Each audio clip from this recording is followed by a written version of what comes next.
నమ్మకం అమ్మ లాంటిది. మా మీద మీ నమ్మకం మిమ్మల్ని తప్పకుండా అమ్మని చేస్తుంది.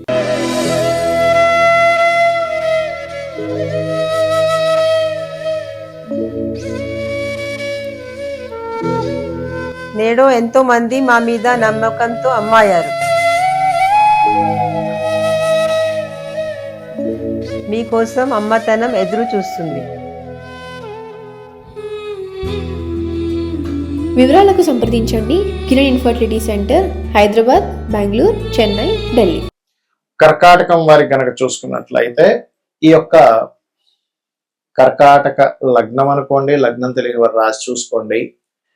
మీకు పూర్వజన్మ కర్మలో ప్రధానంగా శత్రుత్వాలు ఏర్పడడానికి మనకి శాస్త్రంలో రుణము, రోగము, శత్రుత్వము ఒక్కొక్క లగ్నానికి డిఫరెంట్ గా ఏర్పడుతూ ఉంటుంది, గుర్తుపెట్టుకోండి. ఆ రకంగా మీకు ఎవరి ద్వారా అది బాగుంటుంది అంటే ఎవరి ద్వారా ఇబ్బంది ఇస్తుంది, బాగుండడం అయితే ఎలాగో బాగుంటుంది, డోంట్ వరీ, బట్ ఎటువంటి వాటి ద్వారా అని చెప్పి చూసుకుంటే కర్కాటక లగ్నం వారికి అయితే ఈ విషయాలు నేను ఎండింగ్ వరకు మీకు వీడియో చూస్తే పర్టికులర్గా ఏ ప్లానెట్కి ఎటువంటి పరిహారాలు చేసుకోవాలో కూడా చెప్పాను. కాబట్టి ఈ యొక్క విషయాలు చెప్తుంది నేనైనప్పటికీ చెప్పిస్తుంది సాక్షాత్ లలితా అమ్మవారిగా భావిస్తూ ఆ యొక్క లలితాంబిక అమ్మవారి యొక్క అనుగ్రహం పరిపూర్ణంగా కలగాలని మనస్ఫూర్తిగా కోరుకుంటూ, ప్రధానంగా ఇక్కడ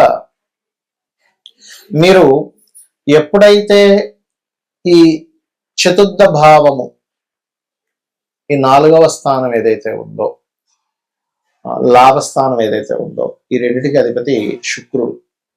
శుక్రుడు పూర్తి రూలింగ్ చేస్తాడండి. శుక్రుడే పూర్తి రూలింగ్ చేస్తాడు. శుక్రుడు రాసుల్లో కనుక మంచి ప్లానెట్ ఉంది, ఇంకా తిరిగి ఉండదు, గుర్తుపెట్టుకోండి. పూర్వజన్మ కర్మ దాంతో కనెక్ట్ అయి ఉంటుంది. సమ్ టైమ్స్ ఏమవుద్దంటే శుక్ర రాశిలో శని ఉంటాడు, తులలో, కొన్నిసార్లు కొంతమంది వృషభంలో చంద్రుడు ఉంటాడు. అప్పుడు మదర్తో సపోర్ట్ ఉంటుంది. అలా కాకుండా నీచబడ్డ రవి ఉన్నాడు అనుకోండి శుక్ర రాశుల్లో, అప్పుడు తండ్రి ద్వారా ఇబ్బంది ఉంటుంది. కాబట్టి ఇక్కడ ఏంటంటే ఒకటే గుర్తుపెట్టుకోండి, ఇక్కడ మీకు మీ యొక్క పూర్వజన్మ కర్మ బాగుంది అని చెప్పేది ఏంటంటే మీరు ఎర్లీగా సెటిల్ అయిపోయారంటే మీ పూర్వజన్మ కర్మ బాగున్నట్టే, ఇంక తిరుగులేదు అందులో.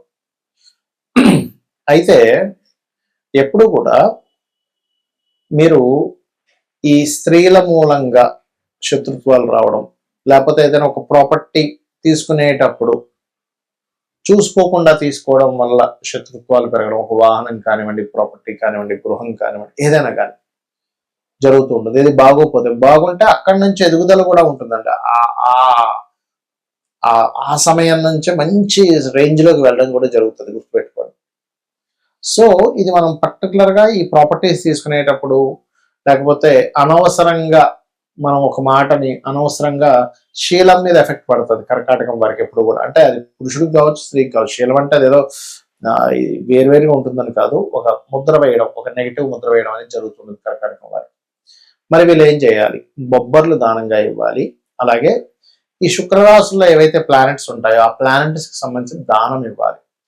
ఆటోమేటిక్ గా ఏమవుతుందంటే అప్పుడు వాళ్ళకి రుణాలు, రోగాలు, శత్రుత్వాలు, పూర్వజన్మ కర్మల్లో ఎవరికైతే మీరు శత్రుత్వం బాకీ పడి ఉన్నారో వాళ్ళు ఈ జన్మలో వచ్చి మిమ్మల్ని ఇబ్బంది పెట్టడం అనేటువంటిది పూర్తిగా తగ్గుతుంది. దీంతో పాటు అమ్మవారి యొక్క ఆరాధన చేయడము, సుబ్రహ్మణ్యేశ్వర స్వామి ఆరాధన చేయడము, గోవులకి కాస్త ముల్లంగి లాంటివి తినిపించడం, ఇవి చేయండి, ఖచ్చితంగా బాగుంటుంది. అయితే ఇక్కడ ఏంటంటే ఒక్కొక్క లగ్నానికి కొన్నిసార్లు 6th హౌస్ అయితే, కొన్నిసార్లు 11th హౌస్, కొన్నిసార్లు 2 హౌసెస్ అని చెప్పాను. ఇక్కడ 6వ అధిపతి అయితే డైరెక్ట్ గా మనం లగ్నం నుంచి లెక్క పెట్టుకుని 6వ స్థానం ఎవరో దానికి దానం ఇచ్చేస్తాము. 11వ స్థానం అయితే 11వ అధిపతి ఎవరో దానాన్ని ఇస్తాము. అయితే ఇక్కడ మెయిన్ పాయింట్ ఏంటంటే ఇది లగ్నం నుంచే చూసుకోండి. లగ్నము తెలియదు అనుకునేటువంటి వారు రాశి జోలికి వెళ్ళొచ్చు, అందులో ఎటువంటి సందేహం లేదు. అయితే ఇక్కడ ఇప్పుడు ఒక్కొక్క గ్రహం వల్ల కూడా ఒక్కో రకంగా వస్తూ ఉంటుంది.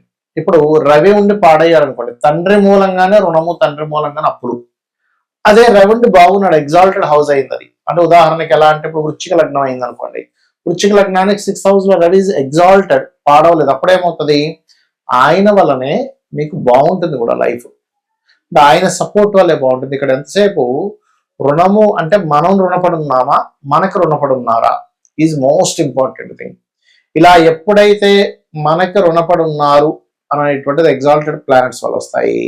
ఎప్పుడైతే ఇప్పుడు ఎగ్జాంపుల్ అదే శని ఉన్నాడు అనుకోండి, వృశ్చిక లగ్నానికి 6లో శని ఉన్నాడు అనుకోండి, పని వాళ్ళు అంటే వీళ్ళ కింద వర్క్ చేసేటువంటి వర్కర్స్ వల్ల వీళ్ళు ఎక్కువ స్ట్రెస్ అవుతూ ఉంటారు. వాళ్ళ వల్ల ఇలా అవ్వడం, డిస్టర్బెన్సెస్ అవ్వడం, ఇవన్నీ కూడా జరుగుతూ ఉంటాయి అట్లా. అయితే ఇక్కడ ఏంటంటే మెయిన్గా గమనించవలసినటువంటిది, ఇక్కడ ఎప్పుడైతే మీకు రవి ఉండి పాడయ్యాడు అప్పుడు గోధుమలు దానంగా ఇవ్వండి. కేజీంబావు గోధుమలు, రెడ్ కలర్ క్లాత్. ఫస్ట్ అయితే 7 వీక్స్ ఇవ్వండి. వీలైనంత మటుకు సూర్య ఆలయాలకు వెళ్ళండి. తండ్రి యొక్క బ్లెస్సింగ్స్ తీసుకోండి. ఎందుకంటే వాళ్ళతోనే గొడవలు కూడా ఉంటాయి, వాళ్ళతోనే వాళ్ళ మూలంగానే లేదా వాళ్ళ బంధువర్గం మూలంగానే వస్తూ ఉంటారు. అయితే బంధువర్గం మూలంగా రావాలంటే ఎక్కువగా బుధుడు పాడవాలి 6వ స్థానంలో. 6లో కానీ 11లో కానీ బుధుడు పాడైతే అది 11వ స్థానం కూడా పాప అయితే, శుభుడైతే కదా, పాపై పాడైతే గనక ఖచ్చితంగా బంధువర్గాలు అప్పుల వల్లే వస్తూ ఉంటాయి. అప్పుడు ఏంటి, పెసలు ఇవ్వండి. ఒకవేళ చంద్రుడు పాడయ్యాడు, 6వ స్థానంలో ఉన్నాడు లేదా 11వ స్థానంలో ఉండి పాడయ్యాడు, అప్పుడు బియ్యము దానంగా ఇవ్వండి. ప్లస్ గోవులకి కాస్త మీరు ముల్లంగి తినిపించండి, ఖచ్చితంగా బాగుంటుంది. అలా కాకుండా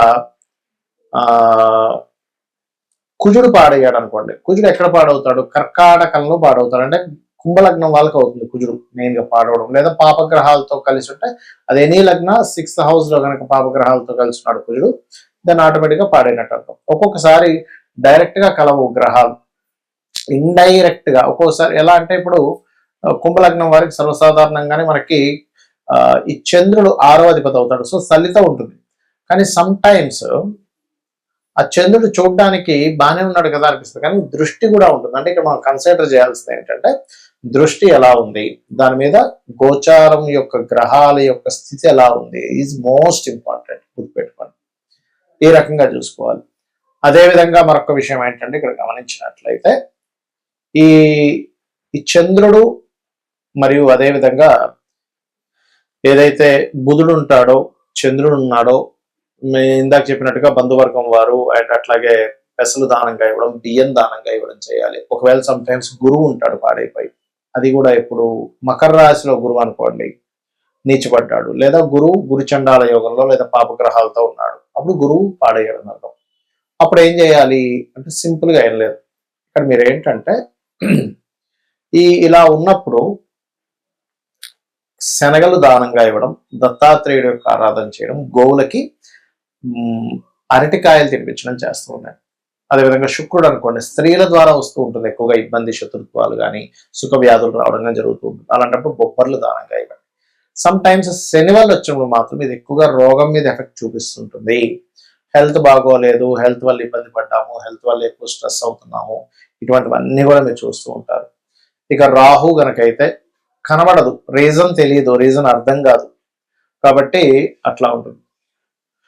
అండ్ అలాగే మరొక విషయం ఏంటంటే ఇక్కడ గమనించినట్లయితే కేతు గనకైతే కూడా, రాహుకేతులు ఇద్దరు కూడా అంటే సస్పీషియస్ గా ఎవరు చేస్తున్నారో అర్థం కాదు, శత్రుత్వం అట్లా ఏర్పడుతుంది. అలాంటప్పుడు మీరు రావి చెట్టు చుట్టూ ప్రదక్షిణాలు చేసుకోవడము, రాహుకేతువుల దగ్గర దీపారాధన చేయడము. ఒకవేళ కేతు ద్వారానే మీకు ఇబ్బంది వస్తుంది అన్నప్పుడు పర్టికులర్ గా గణపతి ఆలయాలకు వెళ్ళడము, ముఖ్యంగా మనకి కాణిపాకం ఉంది, కాణిపాకం వెళ్ళడం, ఇటువంటివి చేస్తూ ఉండాలి. ఈ రకంగా గనక మీరు చేస్తున్నట్లయితే ఖచ్చితంగా ఈ శత్రు బాధల నుంచి తప్పించుకోగలుగుతారు. బికాజ్ ఆఫ్ మనకేంటంటే మన చుట్టూనే శత్రువులు వస్తారంటే ఎలాగ తండ్రి, తల్లి, బంధువర్గం రూపంలో, ఫ్రెండ్స్ రూపంలో, కొలిక్ రూపంలో మనం వాళ్ళకి రుణపడి ఉన్నాం, వాళ్ళతో మనం పూర్వజన్మలో శత్రుత్వాలు పెట్టుకున్నాం, ఆ శత్రుత్వం తీర్చుకోవడానికి వచ్చారు. దీన్ని మనం గొడవ పెట్టుకోకూడదు, దాన్ని అర్థం చేసుకొని వీలైనంత మట్టుకు చర్చలతో తగ్గించేసుకోవాలి. అప్పుడే ఈ రెమెడీ చేసుకోవడం ద్వారా మీకు ఈ ప్రాబ్లమ్స్ అనేటువంటివన్నీ కూడా క్లియర్ అవ్వడం జరుగుతుంది, గుర్తుపెట్టుకోండి. సమ్ టైమ్స్ కొంతమందికి దానం ఇవ్వలేని పక్షంలో గోవుకి తినిపించవచ్చు, అయితే నువ్వులు మాత్రం తినిపించొద్దు, నువ్వుల ప్లేస్ లో బెల్లము తినిపించవచ్చు. కొన్నిసార్లు తల్లిదండ్రులు ఇవ్వచ్చు ఈ దానాలు పిల్లల విషయంలో, అంటే పిల్లలకి హెల్త్ ఇష్యూ బాగాలేదు, తల్లిదండ్రులు ఇవ్వచ్చు, పిల్లలకి శత్రుత్వాలు పెరుగుతున్నాయి, తల్లిదండ్రులు ఇవ్వచ్చు. బట్ ఇక్కడ ఏంటంటే దీనికి మంత్రం కూడా ఉంటుంది, ఓం కర్పూర వీటి కామోద సమాకర్ష దిగంతరాయ నమః అని చేసుకోండి. అదేవిధంగా తూర్పు వైపు, ఇంట్లో లైట్ గ్రీన్ కలర్ తూర్పు వైపు వేసి అక్కడ రాముడి యొక్క పట్టాభిషేకం బొమ్మ గనక పెట్టినట్లయితే ఖచ్చితంగా మీకు ఈ శత్రు సంబంధించిన విషయాలని కూడా తగ్గుతాయి. శ్రీమాత్రే నమః.